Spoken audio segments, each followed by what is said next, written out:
السلام عليكم. انتم الخوت الزيتون تبارك الله الخير. هذا تقريبا شي 90 كيلو تقريبا ديال الزيتون. هذه في زيتون ديالنا ديال الدار نيت.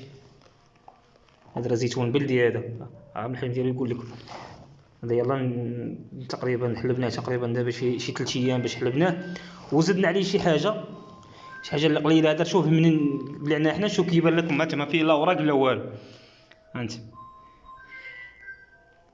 تعاونت انا ومالين الدار، يعني شي حاجه خفيفه ماشي كثير بزاف. عندنا واحد البقعه هنا، واحد العزيل زارعين فيه شي زويت، هادشي اللي عطانا تبارك الله. ومارت كيعطينا، ولكن هذا العام تبارك الله الزيتون عاطي بواحد الكميه كثيره. هادشي زدناه. شحال ديال الورق لقينا فيه. هذا راه زدناه، ياخذيناه من السوق، تقام علينا ب 8 دراهم. دابا راه كنقوا فيه. كاين هذا الزيتون هذا تبارك الله، راه كاين خير وفير تبارك الله.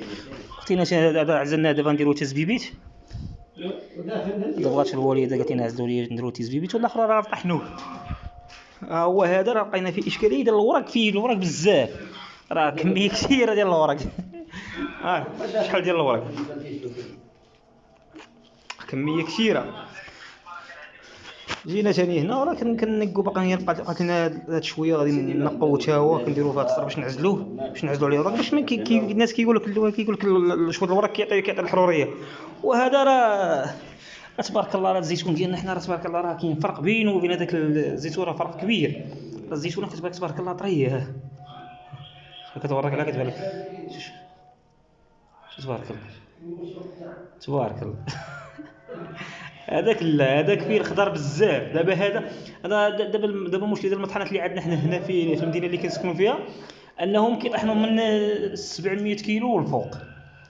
هذه هي الاشكاليه اللي لقينا. يعني زي ما انا ما كرهتش هذا نطحنوا بوحدو، نشوف الزيتون كيدير بوحدو، والاخر نتا هو ندير زبيط. دابا ضروري خاصنا نخلطوا. دابا لما خلطنا ما غيعطيناش سميتو، باش يطحنوا لينا هنا في الطحانات. المهم هذا هو الزيتون ديالنا. كنتمنى يكون عجبكم، ونتمنوا دعوا معنا نكبروا المشروع، وبشويه بشويه حتى كيحمل الواد. والله يسهل على الجميع، وتحياتي.